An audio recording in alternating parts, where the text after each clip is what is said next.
మడుగులో సీఎం చంద్రబాబు నాయుడు మాట్లాడుతున్నారు. లైవ్ లో చూద్దాం. ఆ వాట్సాప్ మెసేజ్ లో ఎక్కడెక్కడ నా మిస్ అయితే అందులో కూడా మీరు పంపించండి. దాన్ని కూడా దృష్టిలో పెట్టుకుని నేను కరెక్ట్ చేస్తాను.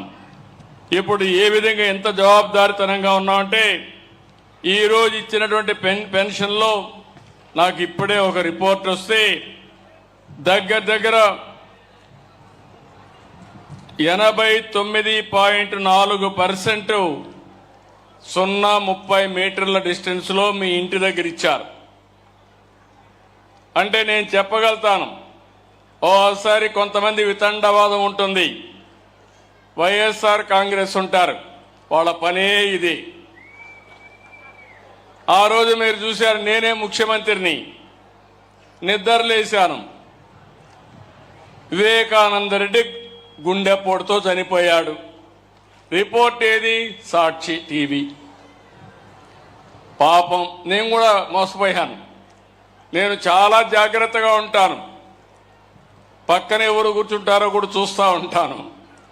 అలాంటి నన్నే మోసం చేయగలిగాడంటే ఎంత గరానా మోసగాడో మీరు ఒక్కసారి గుర్తుపెట్టుకోవాలి. మధ్యాహ్నాలు ఒక మాట మార్చారు, తెల్లవారే కొందికి పేపర్లో నారాసుర రక్త చరిత్ర, నా చేతిలో కత్తి. ఆ తర్వాత నేనేదో ఈ ఆదినారాయణకి చెప్పానంట, బీటెక్ రవికి చెప్పానంట. రోజు రోజుకు ఏ విధంగా మాట మార్చేస్తా నిన్న నేను చూశాను. నెల్లూరుకి వెళ్ళారు, వెళితే తప్పులేదు. ఒక గౌరవప్రదమైనటువంటి ప్రశాంత్ రెడ్డి, ప్రభాకర్ రెడ్డి గారి సతీమణి, ఎమ్మెల్యే, ఆవిడ క్యారెక్టర్ను గురించి ఇష్టానుసారంగా నోరు బారేసుకున్న వ్యక్తిని మందలించాల్సింది పోయి నేరుగా అక్కడికి వెళ్ళి ఆయన ఇంకా రెచ్చగొట్టు, నువ్వు తిట్టు, ఆడవాళ్లపైన ఆంబోతుగా మాట్లాడు, నేనున్నానని చెప్పే ధైర్యం వచ్చిందంటే ఈ ఆడబిడ్డలను అడుగుతున్నా, ఇలాంటి దుర్మార్గులు రాజకీయాల్లో ఉండాలనా అని మిమ్మల్ని అడుగుతున్న ఆడబిడ్డలందరినీ. ఒక నాయకుడిగా నేనున్నాను. మా పార్టీలో ఎవరైనా తప్పు చేస్తే ఖండించాలి, కట్టడి చేయాలి, అవసరమైతే వాళ్ళ మీద కఠిన చర్య తీసుకోవాలి. అప్పుడే అందరూ భయపడతారు. నేను కూడా ప్రోత్సహిస్తే ఇంకా వాళ్ళకు అడ్డు ఆపు ఉండదు, ఇష్టానుసారం చేస్తారు. ఎలాంటి వ్యక్తులంటే నిన్న నెల్లూరు పోయాడు. నెల్లూరులో బంగారుపాలెం పుట్టింది, చిత్తూరు జిల్లాలో బంగారుపాలెం ఉంటుంది. బంగారుపాలెం పోయినప్పుడు వచ్చిన జనాభా టీవీలో వేసిన ఇది తీసుకొని నిన్న టీవీలో ఆ స్క్రోలింగ్ పెట్టి నిన్న మనుషులు వచ్చినట్టు నిన్నేసే పరిస్థితికి వచ్చారంటే మీరు గుర్తుపెట్టుకోవాల్సింది, ఆ సాక్షి పేపర్లో ఏది వచ్చినా దాన్ని మీరు నమ్మితే గోదావరి పట్టుకొని, ఇది కుక్కతోక పట్టుకొని గోదావరి ఇదినిట్టే అవుతుంది. జాగ్రత్తగా ఉండండి. మభ్య పెడతారు, మోసం చేస్తారు, మిమ్మల్ని ముంచేసే పరిస్థితికి వస్తారు. నేను అందుకనే ఇప్పుడు చెప్తున్నా, ఏమీ బాధ లేదు. తోక తిప్పితే తోక కట్ చేస్తా, మంచిగా తిరిగితే నాకేం బాధ లేదు. మీరు పోయి చెప్పండి, నన్ను తిట్టండి, తిడితే ప్రజలకే నేను చెప్తా, ప్రజలే అర్థం చేసుకుంటారు ఎవరేం చేశారో. అట్లా కాకుండా మభ్యపెట్టి మోసం చేసి ప్రజలకు అసౌకర్యం కలిగించాలంటే సాక్ష్యాధారాలతో పెట్టుకుని, ఇప్పుడు అంతా టీవీలు వచ్చేసాయి, సీసీటీవీ కెమెరాలు పెట్టేసా, ఎవడైనా ఎక్కడైనా తోక తిప్పితే డ్రోన్ కూడా పైన తిరుగుతూ ఉంటుంది. తోక తిప్పినోడికి పోలీసు కూడా పోయే పని లేదు, నేరుగా కేసు పెట్టే పరిస్థితి వస్తుంది. అలాంటి పగడ్బందీ వ్యవస్థకి శ్రీకారం చుట్టారని మరొక్కసారి మీ అందరికీ విజ్ఞప్తి చేస్తున్నా. అందుకే నేను చెప్పాను, ఈరోజు మీరు చూస్తే హాస్పిటలైజ్ అయిన వాళ్ళకి 14,703 మందికి హాస్పిటల్లో ఇచ్చాం. ఓల్డేజ్ హోమ్లో ఉంటే అక్కడ పోయి 20,587 మందికి ఇచ్చాం. ఒక సెక్రటరీ నుంచి వేరే సెక్రటరీకి వెళ్ళిపోతే అక్కడ దగ్గర 31,496 మందికి ఇచ్చాం. ఎవరైనా వికలాంగులైన విద్యార్థులు హాస్టల్లో ఉంటే వాళ్ళకి దగ్గర 3,683కి ఇచ్చాం. ఇంకో పక్కన కొంతమంది నిద్ర సెక్రటరియట్కి వెళ్తే అక్కడ 91,456 మందికి ఇచ్చాం. కొంతమంది నరేగా పనులకు వెళ్ళిపోతే ఆ కూలి పనులు వాళ్ళకి డబ్బులు పోకూడదని అక్కడికే వెళ్ళి 19,657 మందికి ఇచ్చాం. ఇంకో పక్క బంధువులింటికి పోతే ఇంతమునుపు ఎగ్గొట్టేవాళ్ళు, వాళ్ళ బంధువులింట్లో ఉంటే అక్కడ కూడా పింఛనిచ్చే ఏర్పాటు చేశాను. అక్కడ కూడా దగ్గర మీరు చూస్తే 1,61,61,145 మందికి బంధువులింటి దగ్గర ఇచ్చాం. ఇంకొక పక్కన మీరు చూస్తే కొన్ని రాంగ్ జియో ట్యాగింగ్ తప్పబడింది, అవి కూడా ఒక 26,079 ఉన్నాయి. అవి కూడా కరెక్ట్ చేస్తామని చెప్పి కూడా నేను మీకు తెలియజేస్తున్నా. నేను ఎందుకు ఈ విషయం మీకు చెప్పానంటే, ఈ ప్రభుత్వం డబ్బులు ఇవ్వడమే కాదు, ఇచ్చిన డబ్బులకి బాధ్యతగా ప్రతి ఒక్కరికి చేర్చడానికి ఇస్తున్నానని చెప్పి కూడా నేను మీకు తెలియజేస్తున్నా. ఇంకో పక్కన మీరు ఒకసారి చూస్తే ఈ నెలలో 1,08,499 మంది వితంతువులు ఉన్నారు. వాళ్ళకి ఇవ్వాలి, ఇవ్వకుండా ఎగ్గొట్టారు. వాళ్ళందరికీ ఈ నెలలో ఇచ్చా. దీనికి 43,40,00,000 అవుతుంది. సంవత్సరానికి 520 కోట్లు అదనంగా అర్హులైన వితంతువులకి, ఆడబిడ్డలకి సహాయం చేశానని చెప్పి కూడా నేను మీకు తెలియజేస్తున్నా. ఇలాంటి కార్యక్రమాలు ఇచ్చి మనం ముందుకు పోయే పరిస్థితికి వచ్చాం. ఇంకో పక్కన మీరు ఒక్కసారి చూస్తే ఈరోజు నేను తీసుకున్న ఈ కార్యక్రమంలో మీకు ఒక అవగాహన ఉండాలి. మీరు ఇంటింటి దగ్గర మీరే చెప్పే పరిస్థితులు రావాలి. మొత్తం పెన్షన్లు అన్ని రాష్ట్రాల్లో ఇస్తారు. ఒక రాష్ట్రంలోనే కాదు, దేశంలో 27 రాష్ట్రాలు ఉన్నాయి, 8 యూనియన్ టెరిటరీలు ఉన్నాయి. ఈరోజు నేను చెప్పినట్టు ఆంధ్రప్రదేశ్లో 32,143 కోట్ల రూపాయలు సంవత్సరానికి పింఛనిచ్చే ఏకైక రాష్ట్రం భారతదేశంలో ఆంధ్రప్రదేశ్ రాష్ట్రం. మన తర్వాత తెలంగాణ 8,179 కోట్లు, కేరళ 7,295 కోట్లు, హర్యానా 7,194 కోట్లు, వెస్ట్ బెంగాల్ 5,460, రాజస్థాన్ 5,160. నేను ఎందుకు ఈ విషయం చెప్పానంటే, ఏమి ఇచ్చారని అడుగుతున్నారు. కొంతమందికి ఇంకా కావాలని ఆశ ఉంది, తప్పు లేదు.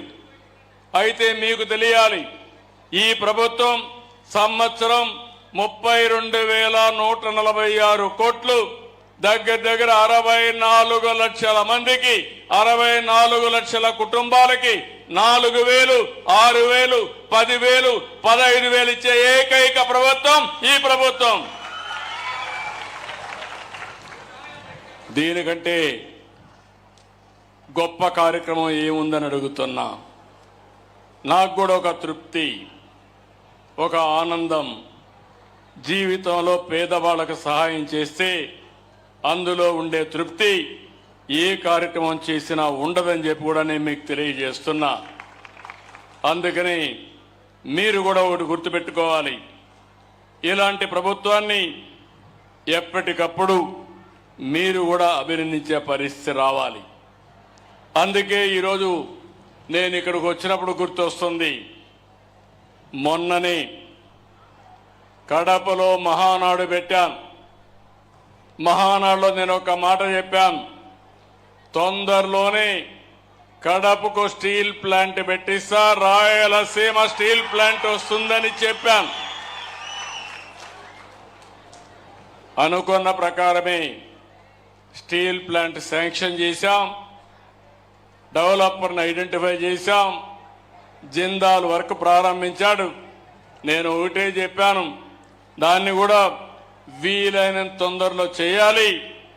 అది కూడా మీరు ఒకసారి చూస్తే రాబోయే రోజుల్లో 2028 డిసెంబర్ కంతా ఫేజ్ 1 పూర్తి చేయాలని చాలా స్పష్టంగా ఆదేశాలు ఇచ్చాను. ఈ ప్రాజెక్ట్ వస్తే ఈ యొక్క జమ్మల మడుగు, ఈ టౌన్ కానీ పరిసర ప్రాంతాలు కానీ చాలా అభివృద్ధి అవుతాయి. ఆటో పైలట్లో అభివృద్ధి అవుతుంది. మీరు ఒక్క విషయం గుర్తుపెట్టుకోవాలి, దేన్నైనా చెడగొట్టడం పడగొట్టడం చాలా సులభం. కొండల పాలల్లో ఒక విషయం వేస్తే దాంతో అయిపోతుంది. ఆ పాలు తయారు చేయాలంటే తయారు చేసిన వాళ్ళకి ఆ కష్టం తెలుస్తుంది. ఎప్పుడు కూడా నిలబెట్టడం కష్టం, అదే మరి అభివృద్ధి చేయడం కష్టం, విధ్వంసం చేయడం ఒక నిమిషంతో పని. 5 ఏళ్ళు అదే జరిగింది. రాష్ట్రాన్ని విధ్వంసం చేశారు, చాలా సమస్యలు సృష్టించారు, కేంద్రం ఇచ్చే పథకాలను నిలిపేశారు, 10 లక్షల కోట్ల రూపాయల అప్పులు చేశారు. నేను మీకు మొన్ననే తల్లికి వందనం ఇచ్చాను. నేను ఒక మాట చెప్పాను, ఎంతమంది పిల్లలుంటే అంతమంది పిల్లలకి తల్లికి వందనం కింద మీకు ఇస్తానని చెప్పాను. మాట నిలబెట్టుకున్నామా లేదా అని మిమ్మల్ని అడుగుతున్నా, కొండే తల్లులను అడుగుతున్నా. ఒకరికి కాదు, ఇద్దరుంటే ఇద్దరికి ఇచ్చాం, ముగ్గురుంటే ముగ్గురికి ఇచ్చాం, 7 మంది ఉంటే 7 మందికి ఇచ్చిన ఏకైక ప్రభుత్వం ఈ ప్రభుత్వం. అవునంటే చేలు పైకెత్తండి. దీనికంటే ఒక తృప్తి. పిల్లలు తల్లిదండ్రులకు భారం కాకూడదు. పిల్లలు లేకపోతే మనం ఏం చేయలేం. అందుకే పిల్లల్ని బాగా చదివించాలనే ఉద్దేశంతో ఒక పక్క పేద పిల్లల్ని చదివిస్తూనే వాళ్ళని ప్రోత్సహించడానికి తల్లికి వందనం కింద 15,000 రూపాయలు ఇచ్చామని చెప్పి కూడా నేను మీకు తెలియజేస్తున్నా. ఇప్పుడే నేను చెప్పినట్టు ఈ కడప జిల్లాలో స్టీల్ ప్లాంట్ వచ్చింది. గాలేరు నగిరి కడప వరకు తీసుకొస్తానని చాలా స్పష్టంగా చెప్పాను. తప్పకుండా ఈ సంవత్సరం ప్రారంభమై రాబోయే సంవత్సరానికి కడప వరకు గాలేరు నగిరి కాలువలు పూర్తి చేస్తాం. ఇంకో పక్కన జిందాల్ సంస్థ కూడా మొదటి దశ 4,500 కోట్లు, రెండో దశ 11,850 కోట్లతో ఈ ప్రాజెక్టు పూర్తవుతుంది. నేను చెప్పినట్టు 29 కల్లా ప్రొడక్షన్ ప్రారంభం అవుతుందని చెప్పి కూడా నేను మీకు తెలియజేస్తున్నా. ఇక్కడి నుంచి నేరుగా మళ్ళీ గండికోటకు వెళ్తున్నా. గండికోట అంటే ఒక సుందరమైన ప్రదేశం, మామూలు కాదు. అమెరికాలో గ్రాండ్ కెనన్ ఉంది, ఇండియాలో గండికోట ఉంది. ఇది ఇండియాకే ఒక గ్రాండ్ కెనన్ మారిగా సుందరమైన ప్రదేశం. ఇది ప్రపంచంలో అతి సుందరమైన ప్రాంతాల్లో గండిపేట 10వ అని చెప్పి కూడా నేను మీకు తెలియజేస్తున్నా. దీన్ని ఒక ఆకర్షణీయమైన ప్రాంతంగా తయారు చేయడానికి, అదే మరి ఒక మంచి పర్యాటక కేంద్రంగా తయారు చేయడానికి 80 కోట్ల రూపాయలతో పనులు కూడా ప్రారంభిస్తున్నాం. అక్కడే కృష్ణదేవరాయలు విగ్రహం పెడతానని చెప్పాను. రేపు రాబోయే రోజుల్లో గండికోటలో కృష్ణదేవరాయలు విగ్రహం కూడా పెట్టిస్తామని చెప్పి కూడా నేను మీకు తెలియజేస్తున్నా. ఈ కడపలో ఒక పక్క గండికోట, ఇంకో పక్క ఒంటిమిట్ట, మధ్యలో కడప దర్గా, ఈ 3 గాని అనుసంధానం చేయగలిగితే ఒక బ్రహ్మాండమైనటువంటి పర్యాటక కేంద్రాలుగా, స్పిరిచువల్ హబ్గా తయారవుతుంది. ఈ పనులన్నీ చేస్తామని చెప్పి కూడా నేను మీకు తెలియజేస్తున్నా. ఇంకో పక్క ఇక్కడుండే మీ అందరికీ ఒక అవగాహన ఉండాలి. రాయలసీమ ఒకప్పుడు రాళ్ల సీమ అయిపోతుందని, ఎడారిగా మారిపోతుందని మాట్లాడుకున్నాం. అలాంటిది రాయలసీమ రాళ్ల సీమ కాదు, రతనాల సీమగా చేస్తామని చెప్పాం, చేసి చూపిస్తున్నామని చెప్పి కూడా నేను మీకు తెలియజేస్తున్నా. ఈరోజు ఈ ప్రాంతంలో కావాల్సింది నీళ్లు కావాలి. అందుకే మీరు ఒకసారి చూస్తే చరిత్రలో 40 ఏళ్లకు మునుపు ఒక మహానాయకుడు ఎన్టీ రామారావు గారు ఆలోచించిన విధానం, తెలుగు గంగ ద్వారా చెన్నైకి నీళ్లు తీసుకుపోవాలంటే కాదు, నా రాయలసీమకు నీళ్లు ఇచ్చిన తర్వాతనే చెన్నైకి నీళ్లు పోతాయని చెప్పిన ఏకైక నాయకుడు నందమూరి తారక రామారావు గారు. ఆయన ఆలోచనలో పుట్టిన ప్రాజెక్టే అందరి నీవా, తెలుగు గంగ, గాలేరు నగిరి, SRBC అని చెప్పి నేను మీకు తెలియజేస్తున్నా. అక్కడి నుంచి ప్రారంభమైనాయి. ఆ తర్వాత నేను అన్ని కూడా ఇచ్చేశాం. నిన్ననే హంద్రి నీవా ఈ ప్రభుత్వం వస్తానే పనులన్నీ ప్రారంభించి వెడల్పు చేసి లైనింగ్ చేసి దగ్గర 3,800 కోట్ల రూపాయలతో 3,900 క్యూసెక్స్ నీళ్లు మళ్లించడానికి ఈ సంవత్సరం అంతా పనిచేశాం. పనులన్నీ పూర్తవుతాయి. తొందరలోనే అందరి నీవా పూర్తి చేయడమే కాకుండా నీళ్లు అందించి అన్ని చెరువులు పూర్తి చేసి కుప్పానికి కూడా నీళ్లు తీసుకుపోయే కార్యక్రమానికి శ్రీకారం చుట్టాం. ఈరోజు మీరందరూ గుర్తుపెట్టుకోవాల్సింది, దీనివల్ల చాలా లాభం వస్తుంది. ఈరోజు గండికోట ఉంది. గండికోట ప్రాజెక్ట్ ఎవరు కట్టారంటే ఎన్టీ రామారావు గారే ప్రారంభించారు.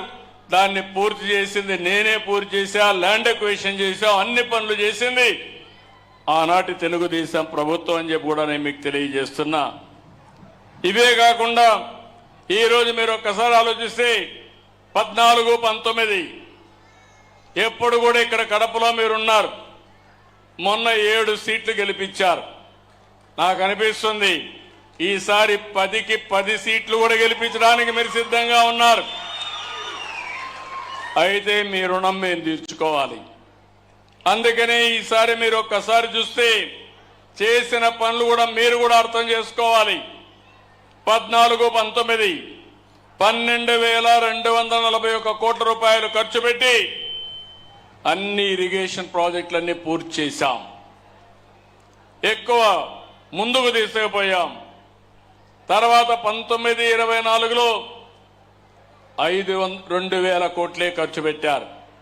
ఒక్క అందరి నీవా చరిత్రలో 3,800 కోట్ల రూపాయలు శాంక్షన్ చేసి ఒక సంవత్సరంలో ఖర్చు పెట్టిన ఘనత ఒక చరిత్ర అని చెప్పి మరొకసారి విజ్ఞప్తి చేస్తున్నా. దీనివల్ల ఈ సంవత్సరం ఇంకా మనకు వర్షాలు పడాలి. కొన్ని ఇబ్బందులు వచ్చాయి, కానీ రిజర్వాయర్లన్నీ కళకళలాడుతున్నాయి. మీరు చూస్తే ఈ రాయలసీమలో ఉండే జీడిపల్లి గాని, మారాల, చెర్లోపల్లి, అదే మరిగా ఈ పక్కన చూస్తే అవుక్ గాని,